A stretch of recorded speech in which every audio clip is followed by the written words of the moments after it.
గుంటూరు జిల్లాలో విషాద ఘటన చోటు చేసుకుంది. కాంట్రాక్టర్ కాబూరి కృష్ణ చైతన్య నిర్వహిస్తున్న పనుల క్రమంలో ఓ వ్యక్తి ప్రాణాలు కోల్పోయారు. మృతుడు తోట అప్పారావుగా గుర్తించబడ్డాడు. ఈ ఘటన దేవాపురం 3వ లైన్ వద్ద జరిగింది. మృతుడు యాదవ కులానికి చెందిన వ్యక్తిగా స్థానికులు గుర్తించారు. సమాచారం అందిన వెంటనే పోలీసు అధికారులు సంఘటనా స్థలానికి చేరుకున్నారు. స్థానికులు చెబుతున్న వివరాల ప్రకారం తోట అప్పారావు ఓపెన్ డ్రైన్ వర్క్ సమయంలో ప్రమాదవశాత్తు గాయపడినట్టు తెలుస్తోంది. అయితే కాంట్రాక్టర్ బాధ్యత రాహిత్యమే దీనికి కారణమని కుటుంబ సభ్యులు ఆరోపిస్తున్నారు. ఇప్పటికే మృతదేహాన్ని పోస్టుమార్టం కోసం ప్రభుత్వ ఆసుపత్రికి తరలించారు.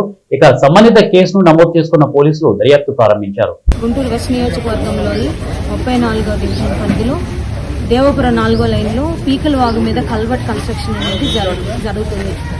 అయితే ఇది కొన్ని రోజుల క్రితం మొదలైంది. వర్షం కారణంగా కొంచెం త్వరగా అది పూర్తి చేసే క్రమంలో మరి ఆల్రెడీ స్లాబ్ వేస్తున్న దానిని చెక్ చేయడం కోసం అక్కడ పనిచేస్తున్నటువంటి ఒక వర్కర్ ఆ స్లాబ్ ఏ విధంగా ఉంది అని ఆ స్లాబ్ కిందకి వెళ్లి చూడటం, భయంకరంగా కురుస్తున్న వర్షానికి అది నానటం, అనుకోని రీతిలో అది ఆ స్లాబ్ మరి ఈ కోట అప్పారావు అనే వ్యక్తి 58 సంవత్సరాలు గోరంట్ల ప్రాంతానికి సంబంధించిన వ్యక్తి చూస్తూ ఉండగా స్లాబ్ ఆయన మీద పడి చనిపోవటం చాలా బాధాకరమైన విషయం. ఇది అనుకోని సంఘటన, ఇది ఎవరు ఊహించని సంఘటన.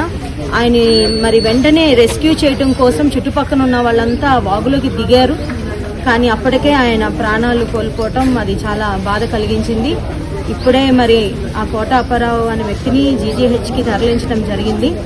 ఇది పూర్తిగా కూడాను అనుకోకుండా జరిగినటువంటిది. మరి ఇక్కడ లోపల ఉన్నటువంటి నాయకులు వచ్చారు, కమిషనర్ గారు, జిఎంసీ కమిషనర్ గారు రావటం, మరి